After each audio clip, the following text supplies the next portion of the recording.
Hello everyone and welcome to another video with me, Umber Rays, and no, I don't have this working yet, at least not well enough that I can really do too much to show off this game right now.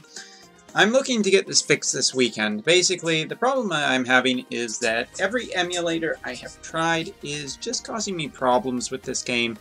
With that being said, I still want to make video content for this, so what's a guy to do other than to just make the videos anyway? And the topic of today is about Loyalty's Requiem, the first raid event here on Dragalia Lost. And if you're wondering about how difficult it is, first of all, I would say that you don't need to be too worried. The difficulty is not as high as I thought it would be. Basically, there are two types of missions in this quest, and I'm sure a lot of people know this already, but there is a boss battle which you need to unlock basically otherworld shards which allow you to take on the raid battle. Now, the raid battle is where the real challenge is. Now, the beginning one, just basically to teach you kind of some of the things about the fight, but not everything. The 1600 might is pretty easily completed by most teams in the game right now. It doesn't feel like it needs really that much difficulty, or that much might, I should say. Basically, if you have a team of 4,000, you should be able to go in and at least get some help from some 6,000 might teams. Now, in terms of the expert mission, though, the Fargarnoth Clash. Go ahead, tell me how much I butchered that in the comments below. But anyway, the expert version is, let's put it this way. Etiquette-wise, I would prefer it if people weren't super harsh. 8,000 might people, I'm right there with you, and to the 10,000 mites and the 9,000 mites, you know, provided that you have about 3,200 total might, this fight doesn't seem that difficult, providing you know the mechanics and basically what to do. Now, for people who are, I would say, 6,000, I would try not to do this one. I mean, obviously you can get carried pretty hard. If you have a team that is more water-based or you have Phoenix, then actually I'd say that you are still welcome in this 2,800 fight, or 28,000 might fight, because you are going to be providing, you know, a service. Anything below 6,000, stay out of the 28,000 might difficulty one. You're really just going to slow it down. And an important thing to note is that there is still the timer mechanic in this. You still have to be able to beat the boss within the time limit. And at the 28,000, that's really difficult with only 3 teams that are up to snuff. I would say that 3 teams of 8,000 should have no real problem with it. Teams where you're lower than 6, probably best to stay out. If you do get through it, it's basically kind of because it probably, well, other people carried you, but maybe you pulled your own weight. Maybe you have a really weirdly statted might team. So maybe you have one character who's level 80 with a max level water dragon, and you're a water element character with a water element 5-stat sword, and you just have level 1 for the rest of your party. I don't know. But no matter how you look at it, the 28,000 might is pretty darn difficult. So if you're under 6,000 might, you might want to stay out of it. Players who have, you know, worked to get the 8,000 or higher really want to get grinding. And there is a fair amount of grinding, because if you look at, oops, not endeavors, but emblems, basically by fighting it, you can get the blaze summons, but this is the emblem system as well. It works in that, you know, the total number of emblems gives you certain amounts of rewards, and the gold, the highest tier that there is, which, yeah, there are some definitely nice rewards here. Consecrated water, you know, gold whetstones, EXP, everything like that. 150 Blazon summons.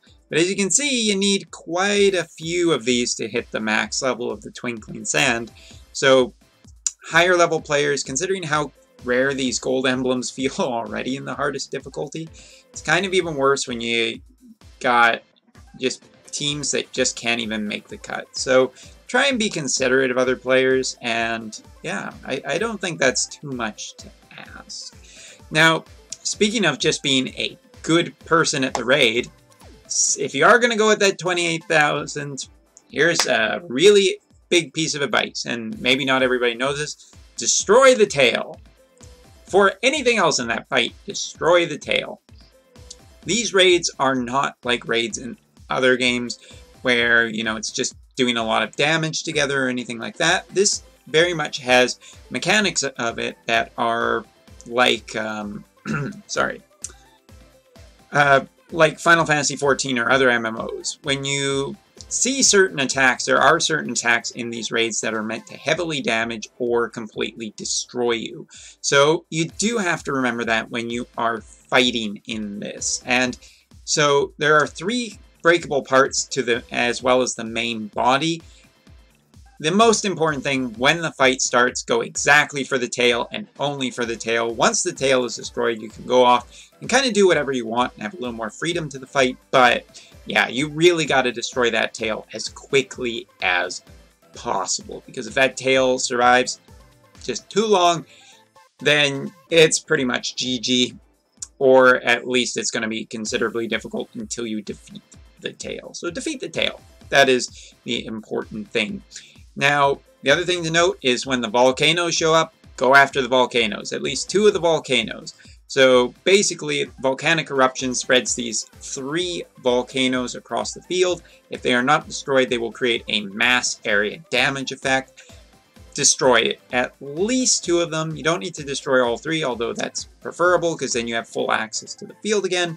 But it depends on how much damage you're dealing, what your damage output is. If your damage output isn't that high, you should probably be focused on killing the boss instead and just leave, you know, one of the volcanoes up and stay out of the purple area. If you haven't figured that out yet, stay out of the purple area. The purple area is bad. It is the danger zone. So, yes, Loyalty's Requiem, when it comes right down to it, please be considerate of other players, both high-level and low-level. High-level players, I get it. Trust me, I'm there, although I feel like some people look at my might on my team right now and just go, oh god, he's only at 8.5k might. What is this guy even doing here? I get it. I get it. You want the highest quality team to beat it as quickly as possible. But if you're that hardcore, you might want to just go to a forum and just create a private room and continually go with the exact same people or something. I don't know, because that's way more serious than you should be just asking for random players' help. I mean, anyway. But from my experience, so long as you have about 32k combined might, you should be perfectly fine in the fight, you know, providing things don't go super wrong or disconnects, and disconnects happen right now. We've even gotten a little bit of compensation for the fact that there have been disconnects in the very present in the game. I know I've been experiencing my fair share, but not ruining it for me. Either way, the raids seem to be geared that it's very difficult to run out of things to do, which I do appreciate, because there are, when I think of Final Fantasy Brave Exvius, another game I play with raids, you know, about, you know, a little while through it feels like you kind of run out of stuff and motivation for it. But here it feels like there's, you know, good rewards all the way up, although, you know, the gaps start getting bigger and bigger, so this is obviously for people who are insane. I'm not even sure what the top tier item does. You want to tell me about that? Go ahead. Now, as for the gacha summon that you can do with the Blazons, you can only get one of the dragons and one of the worm prints. And this is what I wanted to talk about next when it comes to the raid. If you don't know about this, do equip this on your main damaging character, please. Again, etiquette. But Paladin Defender with the burn resistance, the skill prep, but more importantly, extra damage against the raid boss. 20% adds up and is really, really nice. So make sure that you have this equipped on your damage dealer / damage dealers. Depending on how you want to build this, this is a case for lower might.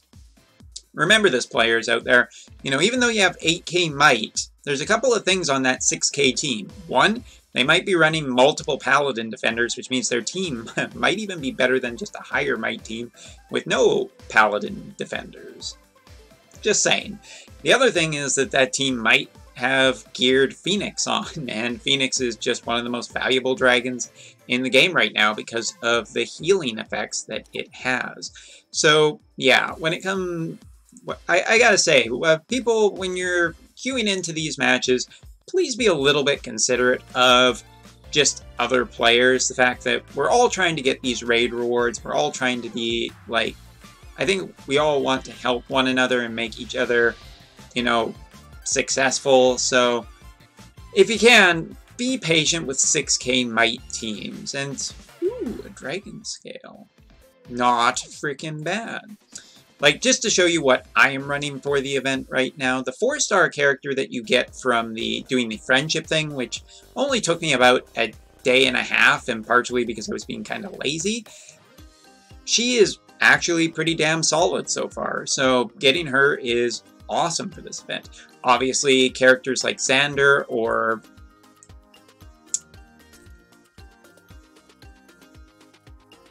wait for it.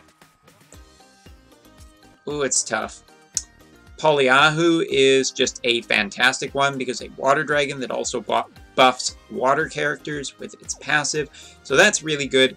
Hilda is always good to bring, as I have noticed recently, healers are super valuable. So having a healer on your team, a powerful healer, but my Lily and my Hildegard are obviously newer characters, and the 4-star character just hasn't leveled that much because kind of difficult getting, or it's pretty grindy right now trying to get enough EXP items. And I have been focusing on other characters too, not just my water characters.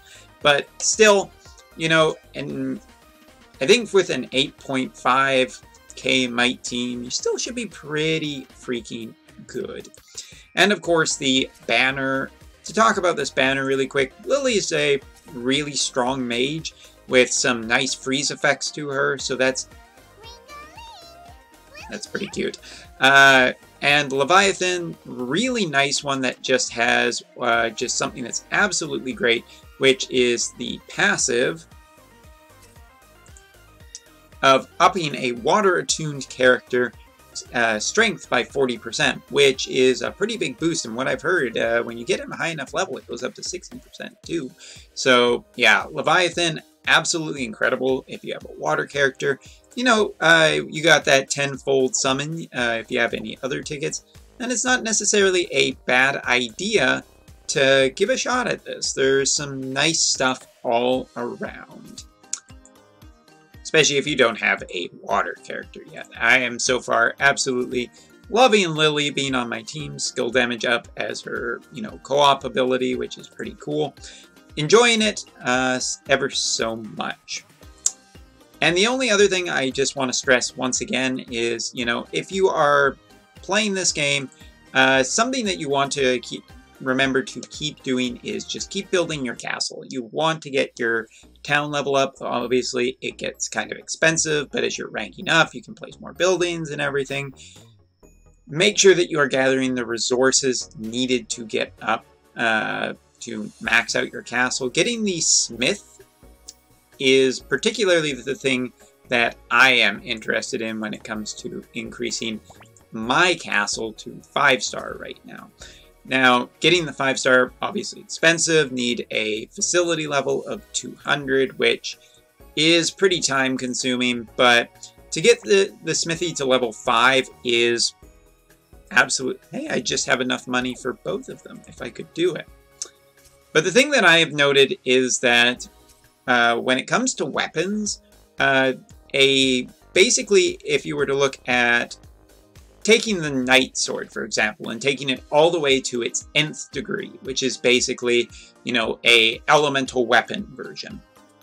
If you just wait till you have a level 4, you know, smithy, and you just make 5 of Knight's Grace and combine them all together, it's actually technically stronger, or, well, and of course level it to level 70, which isn't that hard, because, you know, gold whetstones aren't super hard to get if you play the Imperial Assault missions.